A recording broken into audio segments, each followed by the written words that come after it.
Говорят, что все прекрасное в человеке от лучей солнца и от молока матери. Но что, если у человека нет мамы, а в душе постоянный мрак? Безусловно, это испытание. Люди часто предпочитают оставаться в смятении, растерянности и отчаянии. Но только не наши сегодняшние героини. Они выдержали все тяготы судьбы, справились с потерями и не сломались. Наоборот, в их сердцах еще больше разожглось пламя любви, надежды и веры. Ведь пребывать в постоянном стрессе, страхе и незнании – это не выход. Лучше воспользоваться советом мудрецов.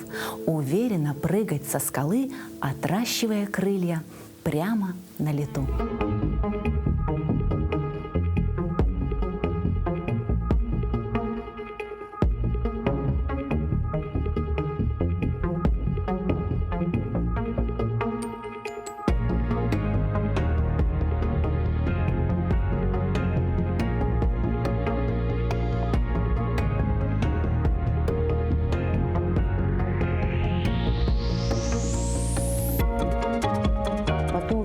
Как пошел, столько много больных было. Страшно, конечно, было. Те люди боялись нового. Я тоже немножко боялась новой болезни. Боялась в первую очередь, наверное, за мать, потому что она у меня была в возрасте. Если заболеет такой неизвестной болезнью, да, или дети мои, то, конечно же, лучше переехать и жить, да, в гостинице. Больница прямо в гостиницу поселила, чтобы я не заразила своих родных. Сколько я жила там в гостинице, сейчас помню, наверное, год. Не разрешено было в семье ходить, мы только могли разговаривать по видеосвязи.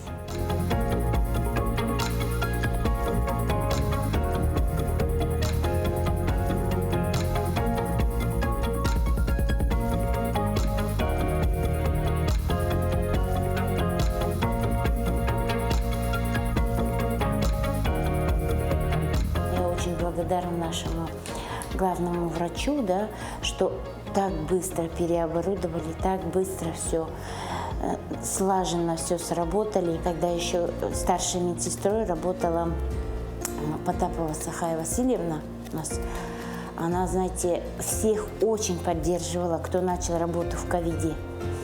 Каждую медсестру, каждую санитарку. Если нам было страшно, прямо перед заходом вот в ковид, когда мы заходили, мы же тоже боялись, тоже люди. Она каждый говорила: «Я тебя люблю».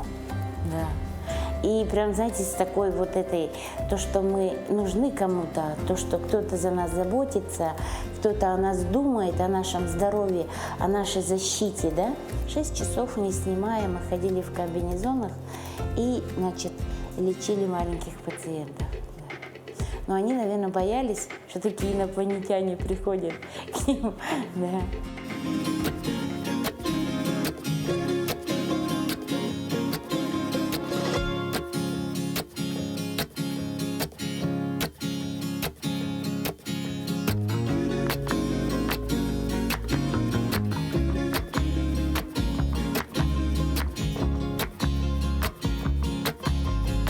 Вы знаете, что в детстве работают очень добрые люди, да. И добрые, и отзывчивые, и которые легко идут, ну, на контакт, на помощь, да. Как не пойдешь помогать ребенку? Любой человек побежит помогать ребенку. Такому маленькому ангелочку, созданию такому. И медики шли, работали, лечили, оберегали их, самых маленьких и беззащитных детей. Сусанна Сысоевна, медсестра с большим стажем, всегда верила в благополучный исход и радовалась как ребенок, когда все получалось. Радовалась, когда передавала ребенка маме и говорила ей: «Все будет хорошо». Как жаль, что однажды никто не сказал этих слов ей самой. Ну, иногда бывает не обидно, конечно. Помогала, бегала, да, стольким людям помогала, а вот так случилось, что у меня, когда сын умирал, меня с ним рядом не было. Вот. Меня тоже тяготит маленько. Привез меня утром на работу, знаете, ничего как будто не болело, ничего такого у него не было. Он сам по себе здоровый был, мальчик. Ну, как констатировали вот это вот, что он скончался от ковида. Осложнение ковида, и при загущении крови, значит, лопнула вена, инсульт случился. Но инсульты, говорят, случаются в обед. И вот, если бы там кто-нибудь был бы рядом, может быть, мы и спасли бы. Но никого рядом в этот момент не оказалось. Я, конечно, работала, как всегда, всю жизнь.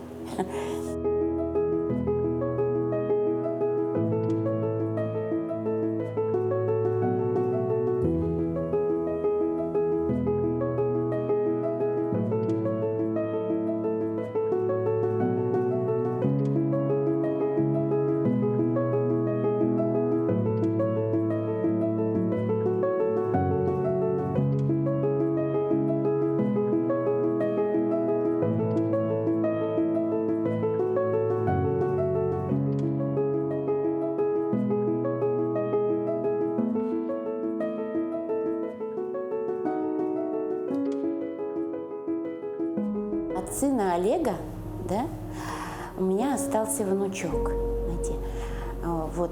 У меня сын за короткую свою жизнь, да, он и построил дом, и посадил дерево, и женился, и родил ребенка.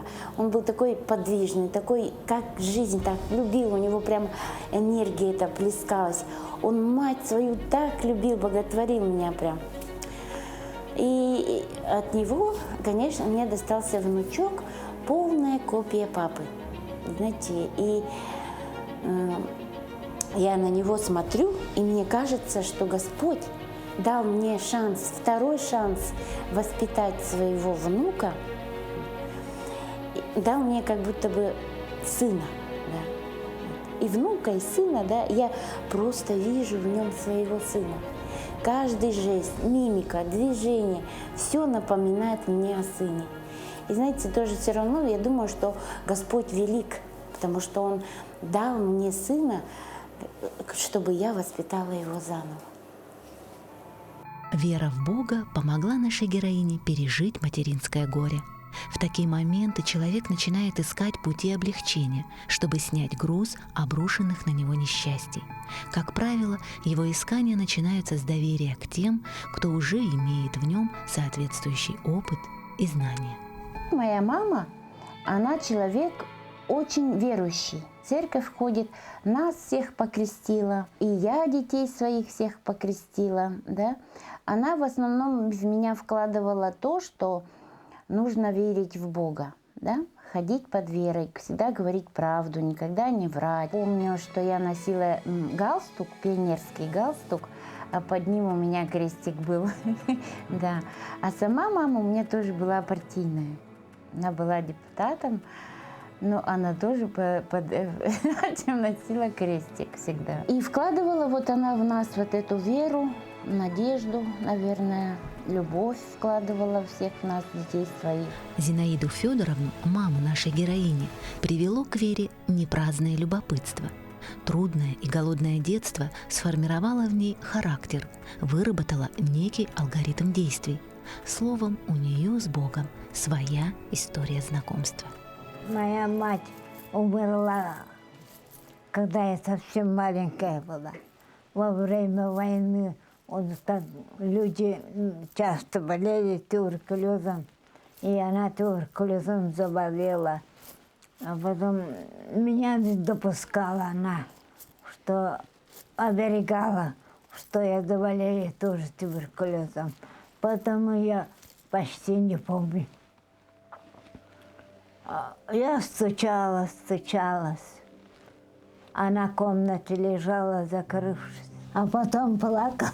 А там на улицу выходила и кирпичи таскала.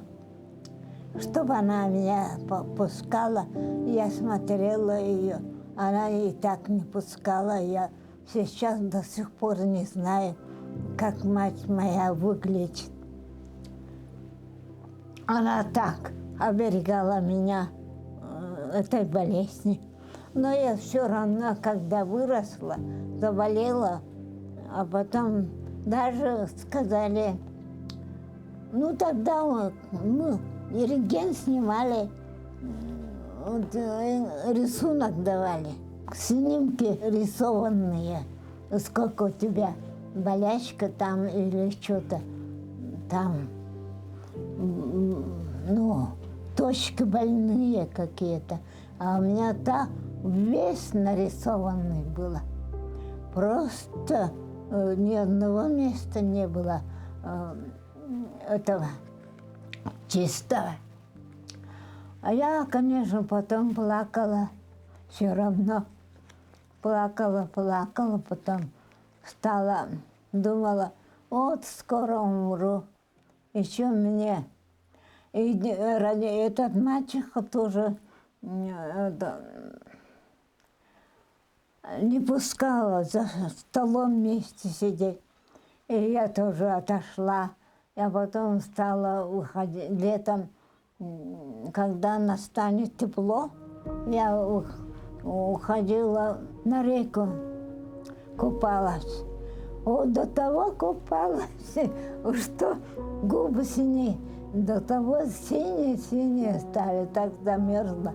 А я думала, все равно я умру, а что мне в себе беречь, что-то такое.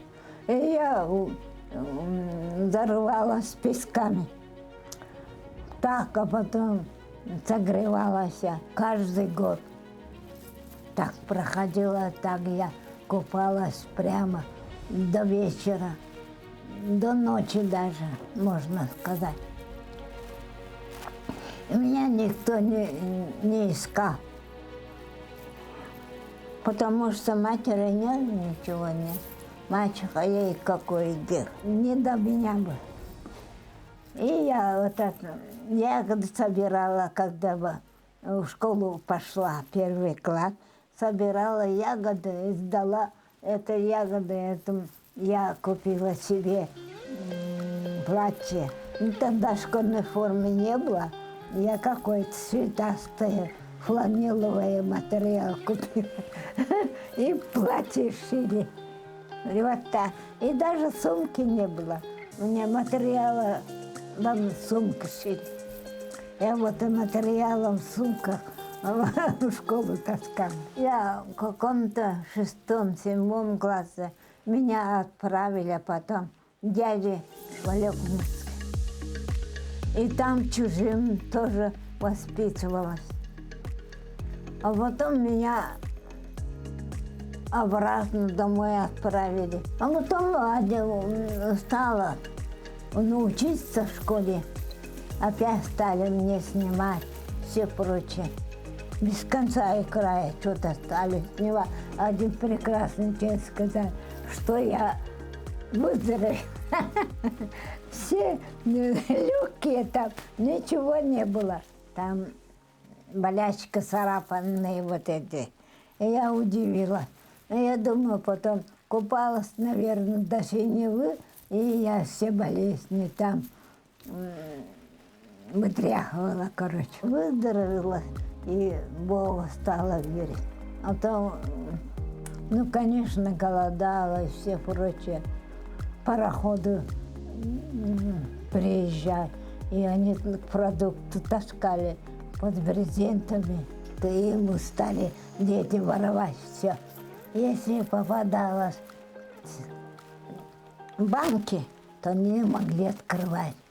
Попадались, конечно, стеклянные, а мы открывали ее, как-то умудряли открывать. Попадали печенье, а вообще обрадовались.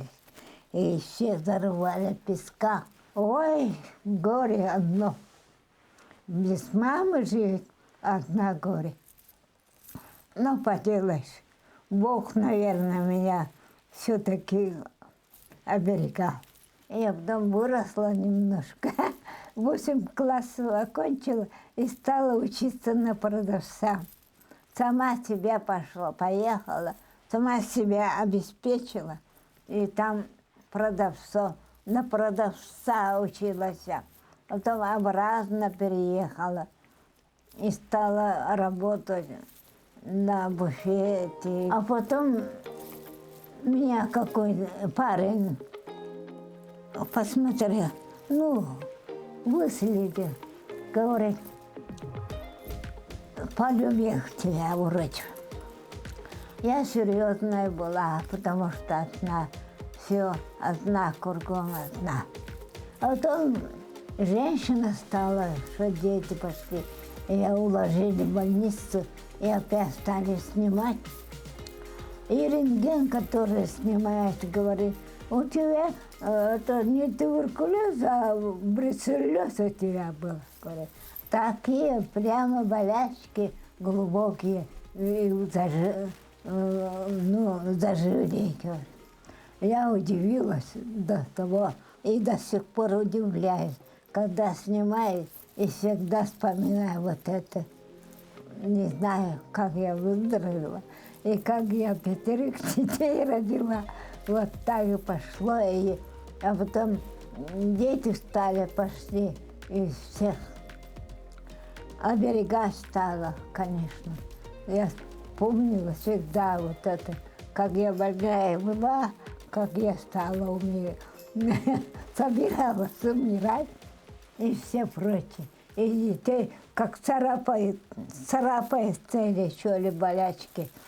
Тогда я сядя сразу начинаю орать, кричать, и все ликвидировать. Ну, короче, чем-нибудь мазать и все прочее ругать детей.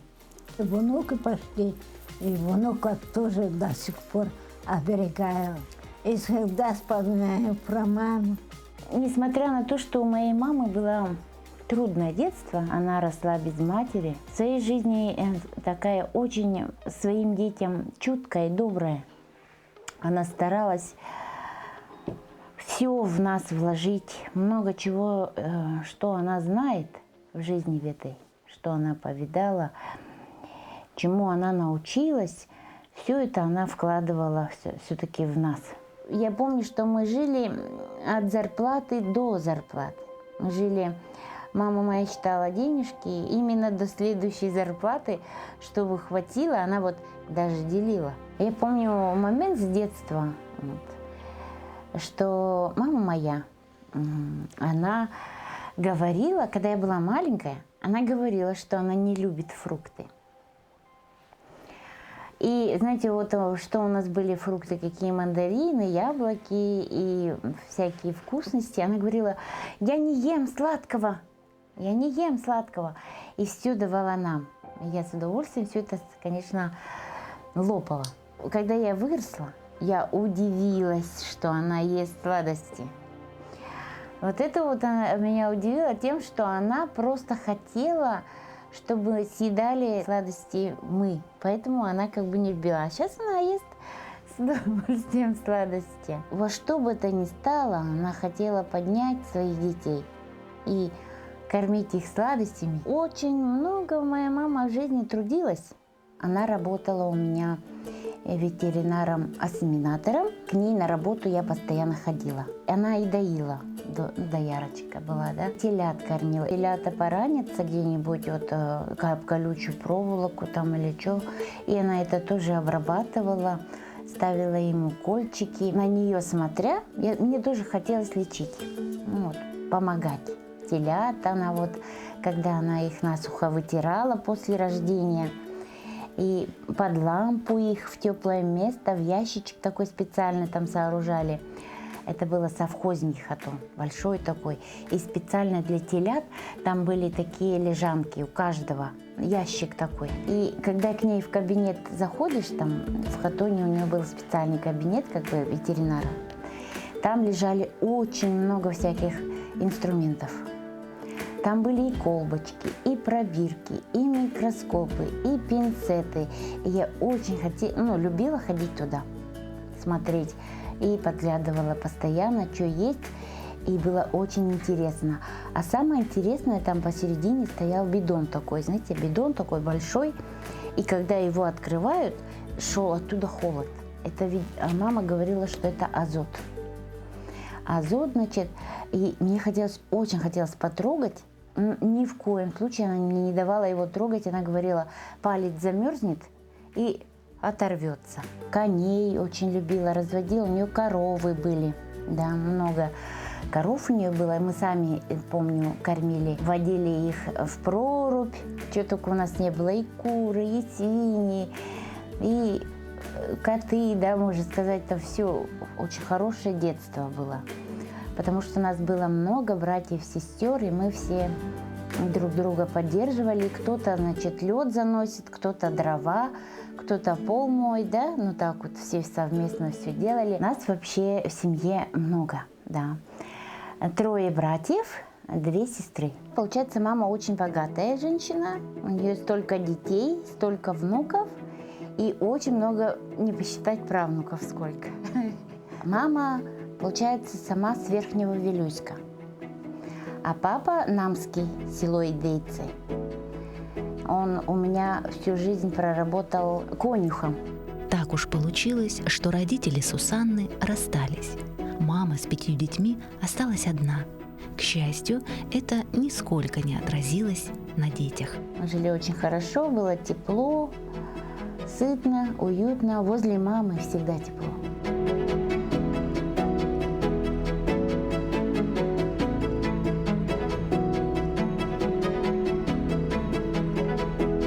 В школе мне сказали написать сочинение. На кого вы хотели бы быть похожей? Я написала, я помню, 2 листа добрых дел моей матери, да, на кого я хотела быть похожей. Это на маму, да. Как она ответственно подходила, как она растила своих детей, да. Вот это мои счастливые моменты были, что в молодости я работала. И смотря вот на ее инструменты, мне хотелось тоже быть медиком. И мечта у меня такая была – помогать людям. В данный момент я работаю в детской больнице, в детской инфекционной больнице. Помогаю лечить детей. Да? Ставлю им укольчики, капельницы. В этой больнице я начала свою работу, мне было 24 года. Пришла на работу, устроилась санитарочкой. И знаете, когда зашла в отдел кадров, они мне сказали: у вас какая прописка? Я говорю, у меня нет прописки. Они мне сказали, а без прописки мы на работу не берем. Я такая вышла, на лестнице постояла и смотрю, идет мужчина. Он такой говорит, вы меня ждете? А я даже не знала, что это главный врач больницы. Я говорю, да, вот на работу, говорю, пришла устраиваться, а меня не взяли, прописки нету. А он такой говорит, пойдемте со мной. Они все говорили, что не хватает санитарок, как так не взяли, пойдемте со мной. И заводит меня в отдел кадров и говорит, вот эту девушку взять под мою ответственность на работу. Я так удивилась, что за мужчина, думала такой, что меня прям взяли на работу. Ага. Ой, и медосмотр еще за счет больницы проходить, за счет свой, да, и без прописки, главное, взяли на работу. Я на него все время смотрела, что это за бог. И он постоянно проходил мимо, я смотрела, и говорила, я работаю, да, я стараюсь. А это был Вячеслав Яковлевич, да, главный врач больницы. И потихоньку, значит, я, наверное, вот влюблялась вот в педиатрию, вот, к детям. Все это как-то делалось с такой легкостью, с такой радостью, что у меня есть работа. Потом они меня, значит, перевели в санитарки в воздушно-капельное отделение. И там я тоже познакомилась с очень много интересными людьми. По жизненному пути, конечно, попадают такие люди, с которых хочется брать пример. Такие люди, знаете, у них изнутри идет такая вот сила, мощь, такой вот крепкий дух, наверное, какой-то у них. И благодаря таким людям, конечно, мы учимся. Хочется прям работать, как они, вот, не покладая рук и ног. Мне кажется, что они такие просто изнутри крепкие, сильные такие люди. Говорили, иди учись. И тогда была внизу девушка, работала в приемном покое, Мурашова Татьяна. И она говорит, пойдем вместе учиться на медсестер. И, значит, по направлению. из нашей больницы детской инфекционной нам дали направление, и мы поступили учиться в медицинский колледж. А радости-то сколько было. Наконец-то я поступила, у меня еще дети, у меня еще маленький ребенок был, Саше было 2 годика. И благодаря маме, своей маме, она у меня смотрела за ребенком, она смотрела за детьми, а я как бы училась и работала в ночную смену. И вот пока вот я сама училась, росла, и вместе со мной, получается, росли мои дети. Вот старшего сына, знаете, я его так любила, видимо, какой-то детской любовью, да. Я его любила одевать, купать, катать, да. Потом, значит, я второго сына родила, у них разница в 1,5 года. Игорь Юрьевич, Олег Юрьевич. И вот потом мы начали со старшим сыном следить за маленьким сыном, вдвоем. И поэтому я вот в молодости до 23, наверное, или до 22 толком не работала. Я была домохозяйкой, и так-то я работала в этом пилораме охранником, ну вот, с детьми. Ходила на пилораму в ГСИ Смоган. Вот, тогда был совхоз Смоганский, где моя мама работала, там я работала. Вот охранником в пилораме. С детьми ходила. Потом, знаете, такое желание у меня было переехать в город. И в один прекрасный день я вот с 2 сыновьями переехала в 17-й квартал. И там сняла комнату. В это время я пошла вот искать работу. Это сыновьям моим было одному 7, другому было 5. Я, как себя помню, я всю жизнь работала. Я работала, помимо больницы, я работала этим дворником. Знаете, подметала, утром ходила в 5-6 и подметала магазин, возле магазина. Чтобы прокормить своих детей, мне нужно было работать везде. Я где только не работала. Ну, по совместительству, конечно. Но в своей больнице я всегда работала. И я вот думаю, сейчас вот для молодых есть очень хорошие перспективы, да, вот ипотека, кредиты, такого раньше не было. Тогда вот счастье нашему не было предела. Мои дети очень радовались. У нас появилась своя жилплощадь. Выросли в маленькой комнате, все в маленькой такой, знаете, 20 квадратных метров. Мы жили там все. И не только мои дети там жили, и племянники, и племянницы приезжали. Я не знаю, как она была резиновая, что ли. Прям все туда как помещались. Да, я вот это не знаю. Прям до двери у нас было постелено. Вот так вот все спали. Помимо своих детей, я еще воспитывала дочь своей сестры. Взяла, как бы всем же тогда трудно было. Всем было трудно, жить-то негде было, ни у кого квартиры не было, у сестры моей тоже не было. Вот я, комната у меня это, и мы там жили. Как только я училище закончила, медицинское, меня сразу взяли к свою родную больницу, детскую инфекционную, продолжать свою трудовую деятельность только в плане медсестры. В 2003 году они перевели меня в молочницы. Вы знаете, в молочной кухне там очень ответственная работа. Там по всем отделениям есть такие боксики: вирусная, гепатитная, кишечная, реанимация. И вот ты готовишь всем этим детям молоко. У каждого смотреть надо, у кого нестажен, у кого малютка, да, у кого этот гипоаллергенный. Там еще надо было очень хорошо мыть бутылки. Значит, раньше мы мыли их вручную щеточкой. И снаружи щеткой, и снутри щеткой, и в дезрастворе они полежат у тебя 60 минут, а потом ты моешь снова, потом полощешь до чистого, да? Потом сушишь в сухожировом шкафу, значит, тоже час держишь, потом вытаскиваешь. Это целый день труд, я помню, был. А сейчас немножко облегчили им труд. В молочной кухне им купили посудомоечную машину. Вот сейчас вот очень хорошо, потому что одноразовые шприцы, одноразовые иголки. Я помню даже от многового кипячения иголки были такие, такой цвет темный приобретали. И знаете, что их делали? Их точили. Да, ушки не точили, чтобы хорошо поставить легко было. После молочной кухни меня перевели в вирусное отделение медсестрой. Где бы я ни работала, куда бы меня ни переводили, просто я работала с радостью. Была мысль стать врачом. Я, знаете, когда закончила медколледж, я закончила очень хорошо. И знаете, мои подружки двое пошли сразу учиться на врачей. И они уже сейчас уже терапевты. Знаете, я думаю, вот пойду учиться. Потом оглядываюсь на свою семью, а у меня дети-то все такие маленькие. И знаете, я подумала, что же я буду учиться-то все время? Тут у меня дети должны учиться, поступать им скоро уже, а я буду учиться.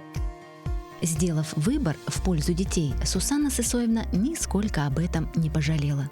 Все ее желания постепенно сбываются. А мечта о судьбе врача воплотилась в старшем сыне Игоре Юрьевиче Губареве, который трудится реаниматологом-анестезиологом в Якутском республиканском онкологическом диспансере. Кроме этого, Игорь был и остается по сей день главным примером для младшего брата Саши, который тоже решил связать себя с медициной.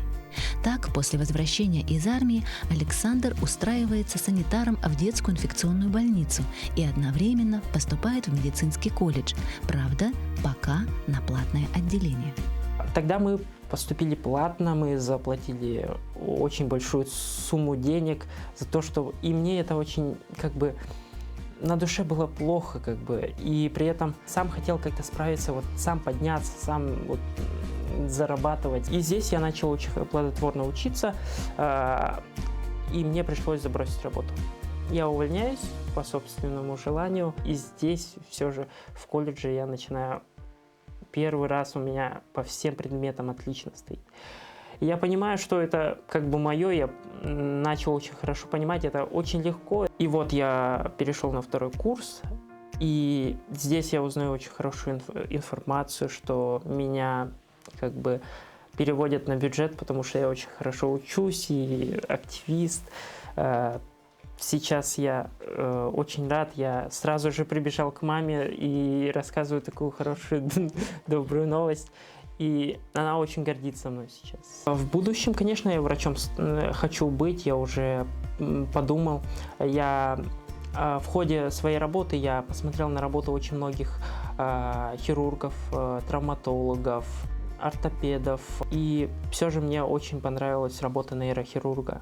Она очень тонкая и слаженная, там не должно быть ошибок, там нужна сильная выдержка. К высокому самообладанию стремится Александр для того, чтобы приблизиться к мечте – стать врачом, квалифицированным медиком, как мама и старший брат.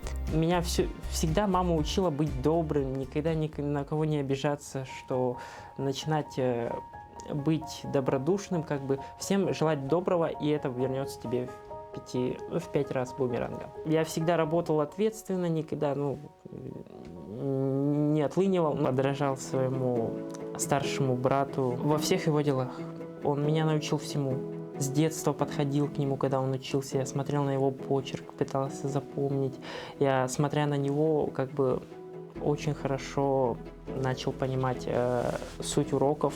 Он мне очень много помогал. С самого раннего детства я очень любил своих братьев, Игоря и Олега. Они его очень баловали. Больше всех его баловал старший брат.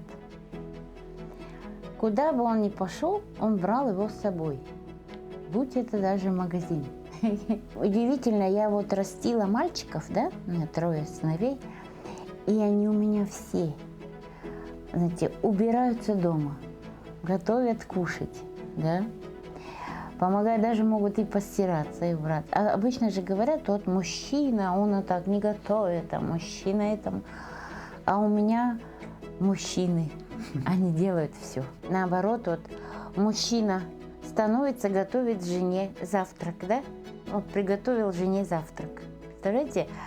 Подал его в подносе, да? И какая будет прелесть. И с этой целью я растила своих сыновей, да. Я растила их быть мужем, достойным отцом и быть помощником. И, знаете, у меня 3 невестки, да. И я эти невесток своих люблю как дочерей. И они у меня говорят, Почему ты встаешь на сторону невестки? Да? Потому что я женщина.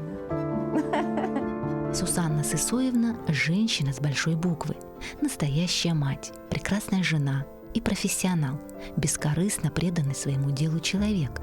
Она не ограничивается просто выполнением своих обязанностей, она не останавливается на достигнутом, а постоянно развивается, стремится к совершенству в работе и в отношениях с коллегами, которым безмерно благодарна. Не только вот человек берет пример от матери, от отца, получается, от детей своих, да, учится, от коллег тоже, получается, очень много зависит, как второй родной дом. Работа – это второй дом наш. Мы там полжизни живем. Я никогда не сидела в отпуске. И никогда я не ездила отдыхать. Мечта была такая, просто увидеть море. Когда люди ездили в большой город, вот эти, на юг, я говорила, привезите мне медузу в банке. Никто не соглашался, я так хотела увидеть медузу, да. В прошлом году в первый раз я съездила, конечно, увидела море. Первый раз в жизни. Там я искупалась. Не только увидела. И, значит, и попробовала, и на вкус, и ныряла, и медузу видела, трогала. Она как ветер, который меня несет в путь дальше, который по сложному пути, по всем этим извилистым дорожкам жизни трудным, помогает мне подняться наверх. Мама для меня – это самый добрый, самый чуткий, самый теплый человек, к которому можно приехать хоть ночью, хоть когда. Тебе плохо будет, мы едем к маме. Нужно благодарить Бога, то, что у тебя есть мать.